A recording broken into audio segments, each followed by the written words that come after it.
Gentlemen, what is going on today? My name is Ryan Mickler. I'm the host and the founder of the Order of Man podcast and movement. Welcome here and welcome back. Glad you're joining us. Today, this is your Friday Field Notes. I do 3 shows a week. On Tuesday, we release interviews with guys like Terry Crews and Tim Tebow, Ben Shapiro, Matthew McConaughey, Jocko Willink, Andy Frisilla. Just incredible, incredible men. And then on Wednesday, we do an Ask Me Anything with my co-host Kip Sorensen, and we field your questions. And then on Friday, we do this show, your Friday Field Notes, which is just some of my thoughts. It might be a question that somebody poses, or I see a continuing concern get brought up within our channels or our exclusive brotherhood, the Iron Council. And I feel as if it warrants further discussion, which is the case today. Somebody asked me about self-sabotage. This is something that I am notorious for in my own life, and I'm going to talk with you about why we self-sabotage. We're really going to get to the root of why we do this in the first place.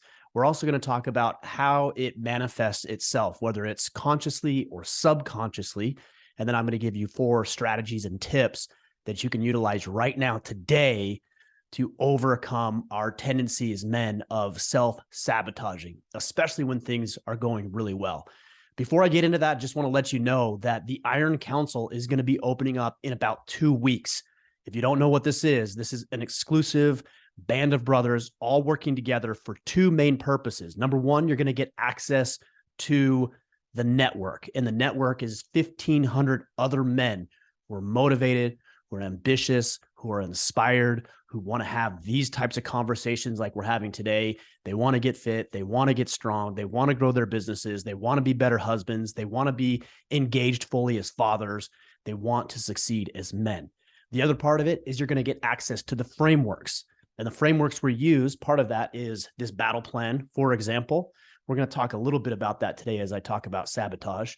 And we're also teaching you how to come up with goals and systems and visions for your life and built-in accountability to help you accomplish these things. We're also bringing courses online here as we move into 2023. So that's something new that the guys will have access to. If you're interested, open enrollment is middle of December. So that's a couple of weeks from now. And we'll go for about 2 weeks with open enrollment period on that. You can check it out at orderofman.com/iron council. Again, orderofman.com/iron council. There's a very quick video you can watch and learn more about it. All right, so let's talk about self-sabotage. And specifically, we're going to talk about how to kill self-sabotage, how to eliminate it and eradicate it from your life.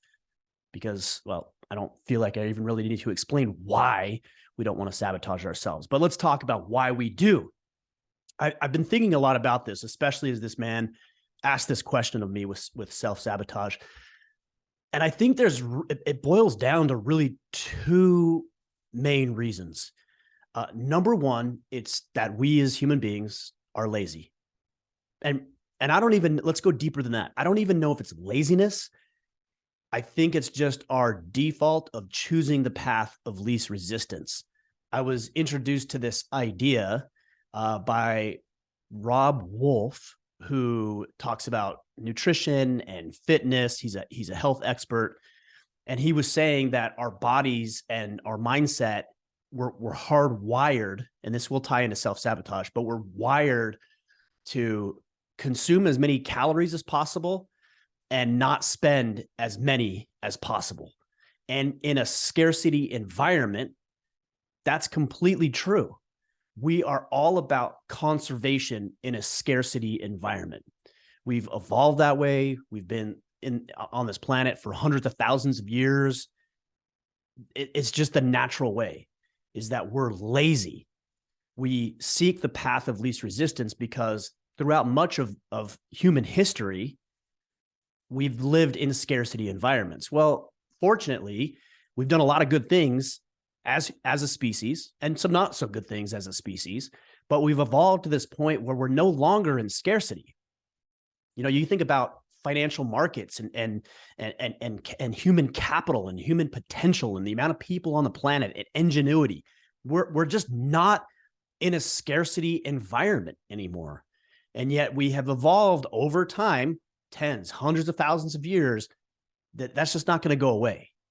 So what we tend to do is we tend to be lazy. We tend to conserve when we ought to be out producing, And I actually think that we as human beings are fighting against our human nature. Human nature is the path of least resistance because in a dangerous environment or a scarce environment, we have to conserve as much as we possibly can. But in an abundant environment, we can go out and produce. We can go out and expend energy. We can innovate. We can create because we know that that's going to be returned to us in the form of profits or in the form of fulfillment. We're going to get that back.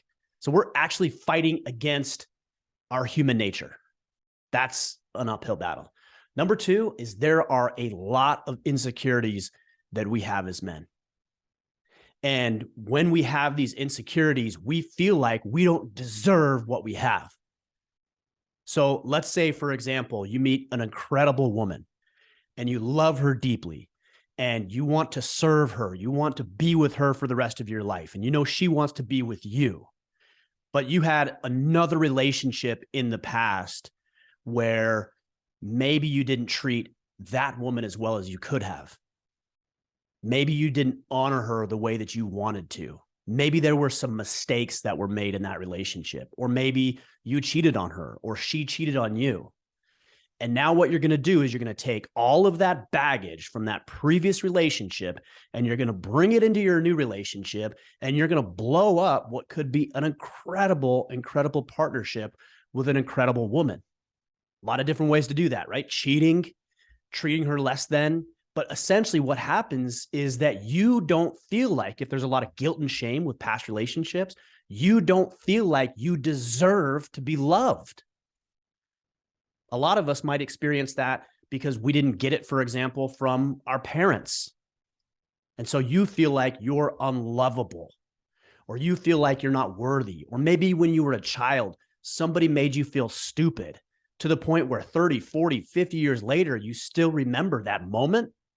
And you believe that you're a fool, that you're stupid, and you don't deserve success.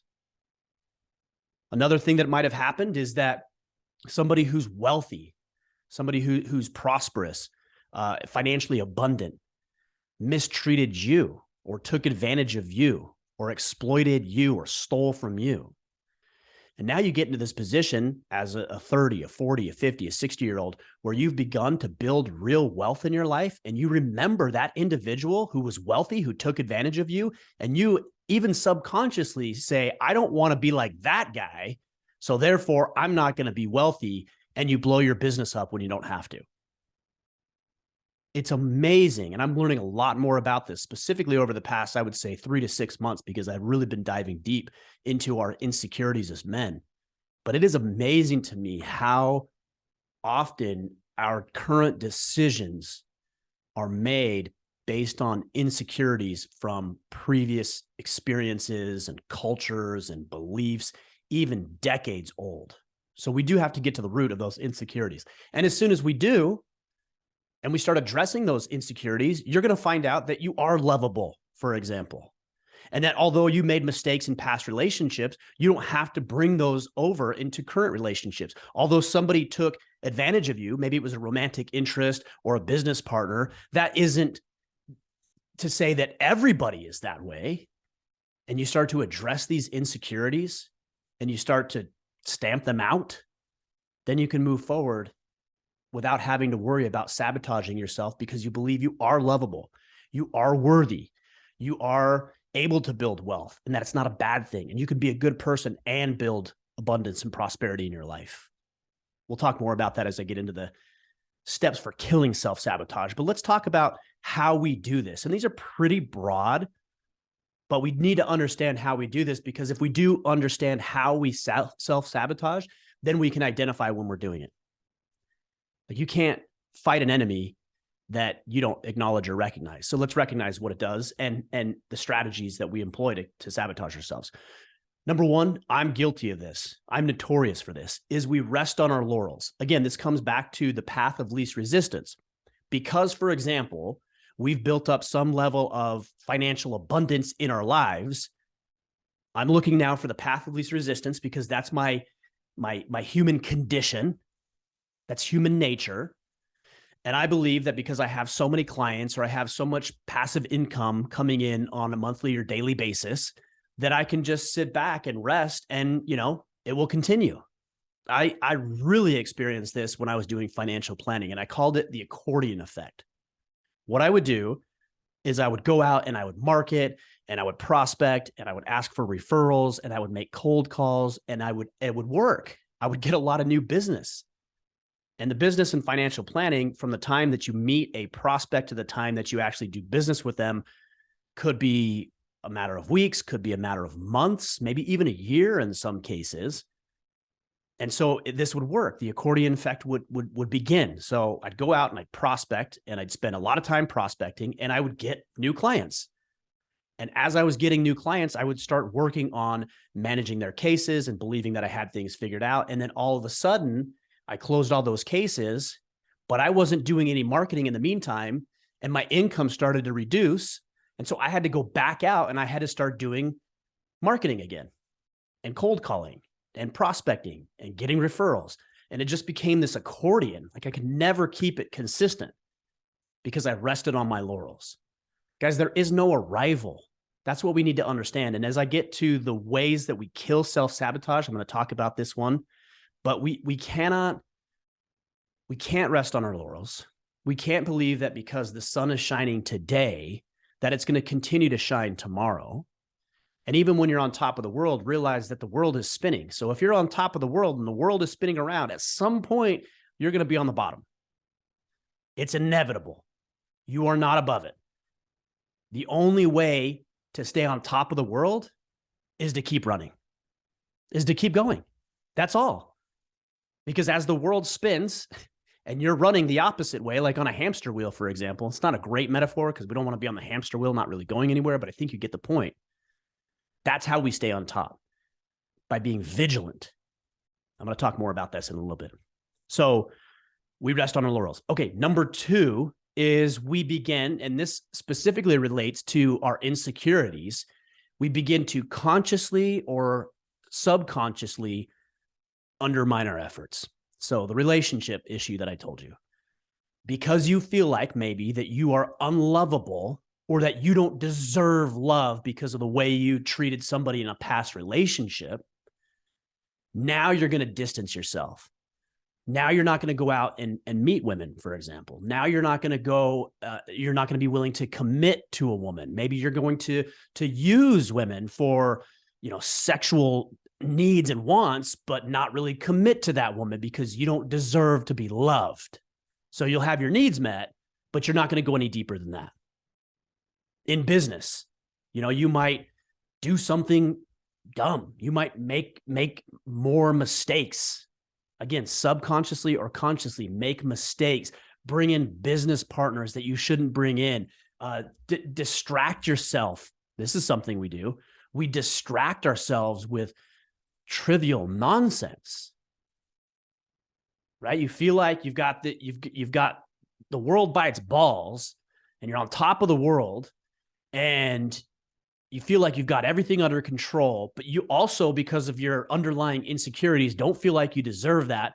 And so what do?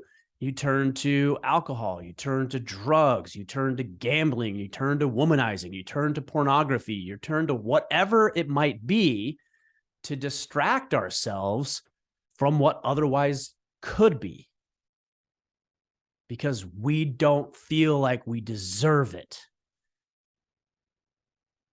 That's the two, as far as I can see, that's the two biggest culprits of how we do this. We rest on our laurels and we consciously and subconsciously undermine our own efforts. All right. Now let's get into the meat of this and talk about how to actually kill self-sabotage. Number 1 is you have to make some mindset shifts.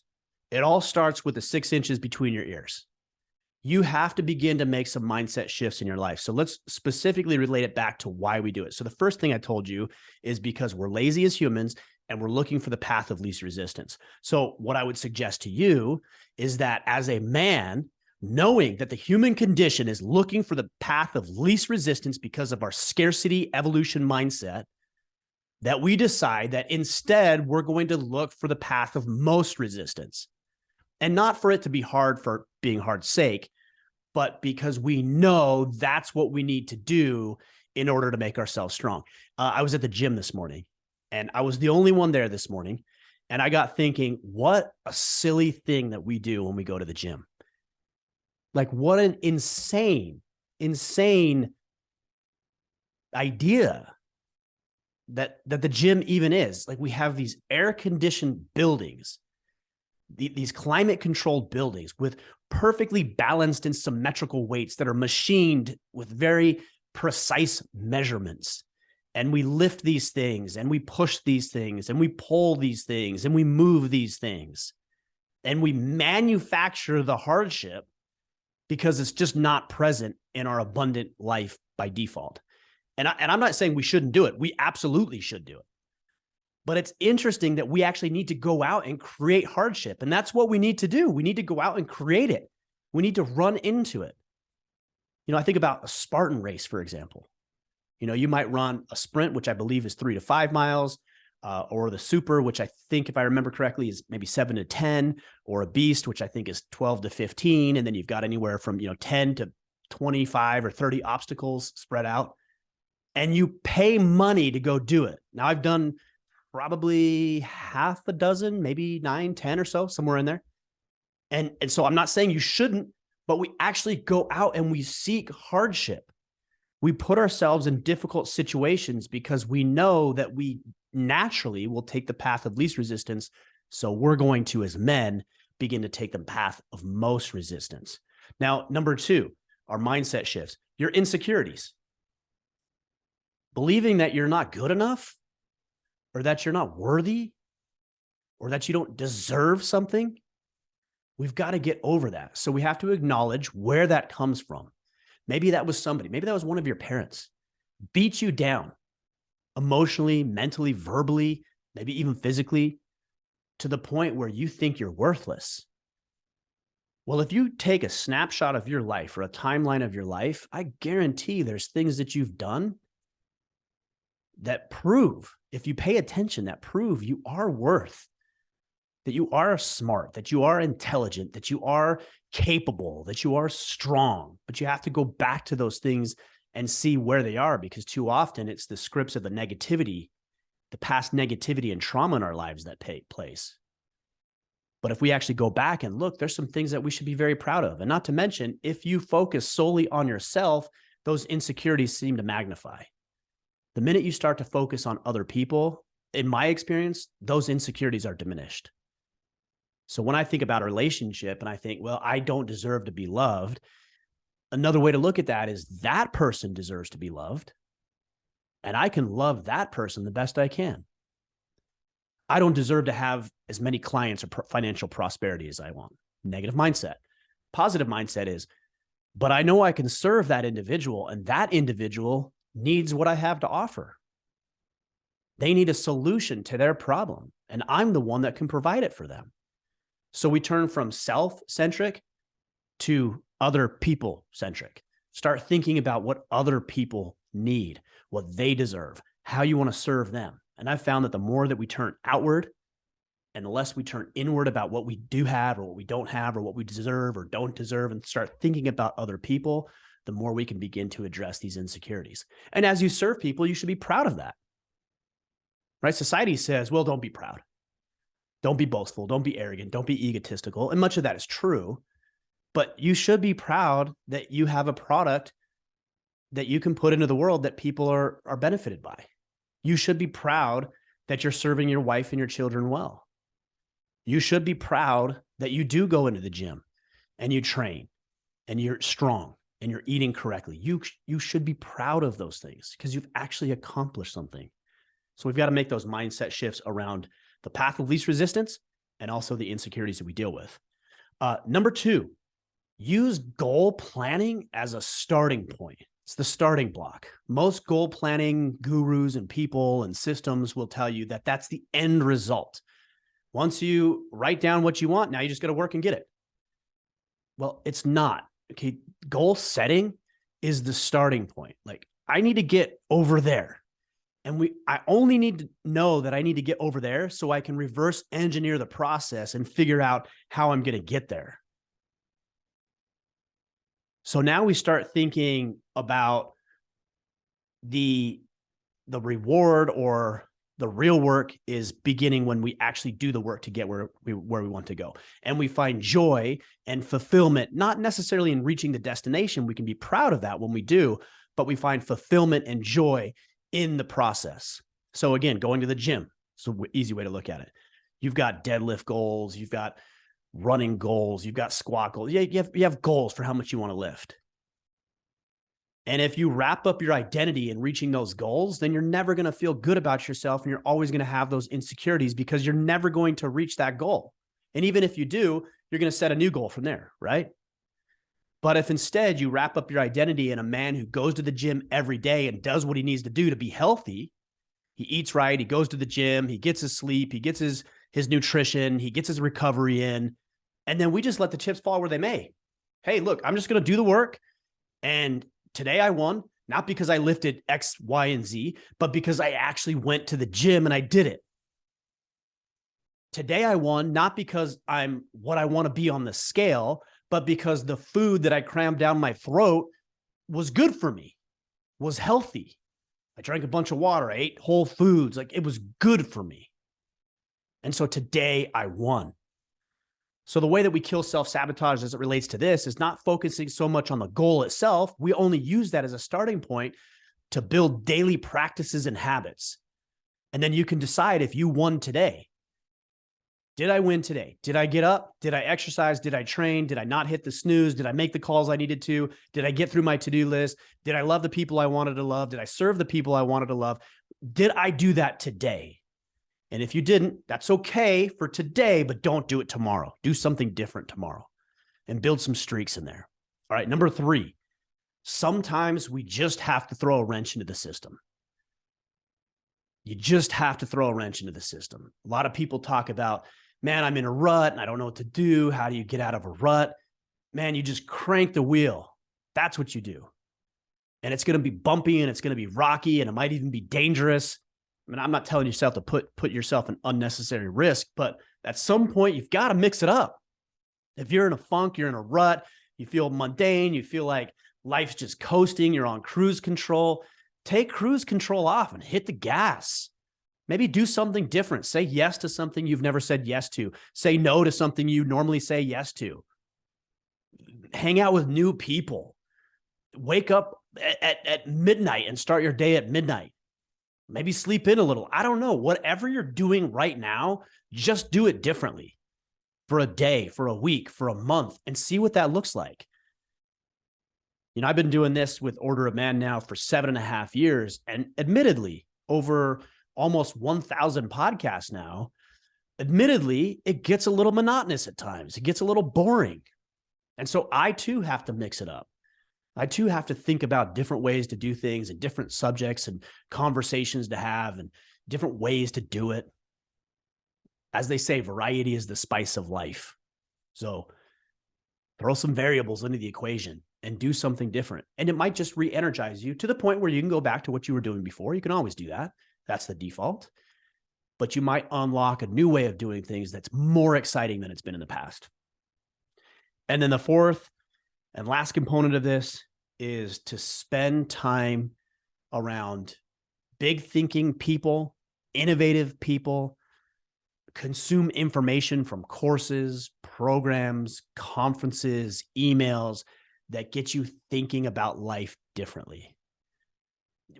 Whatever we put into our minds, that's the fuel, that's the building blocks for what we produce in our lives. So if we're putting garbage into our minds and bodies, then that's what's going to be produced. If, on the other hand, we're consuming good information and we're surrounded by good people and we're thinking positively, this is not some woo-woo stuff here, because you still have to act. But if that's the fuel, if that's the products, the material, the ingredients, then inevitably you're going to produce a better result. You know, I'll watch my wife cook or bake, and she's got all these little ingredients. Well, if she puts the wrong ingredients in the brownies aren't going to taste very good. If you put the wrong ingredients into your body, physically, mentally, emotionally, spiritually, then the result is not going to be very good. Plus, these big thinkers and these big ideas and these innovative ways of looking at things are going to unlock access to a place that you didn't have access to before. It's going to get you thinking about things differently. I'm actually reading The Road right now. And I don't typically read novels. I read self-help, self-development type books, but that's something different. And I don't know if it's going to help me unlock some great strategy that's going to help take my life to the next level. I just know it's entertaining and it's enjoyable and it's different than I normally do. But surround yourself by innovators, big thinkers, consume information like that you never have before, and you're going to find yourself in a much different position. You guys probably have ideas. If you do, I'd love to hear them. Hit me up on Instagram, share your thoughts, share your ideas. But yeah, this is how we kill self-sabotage. And it's something that we deal with, all of us, myself included, quite often, actually. So again, to recap, why we do it is as humans, we're lazy. We're looking for the path of least resistance. We have a lot of insecurity that we need to deal with and address and just recognize in the first place.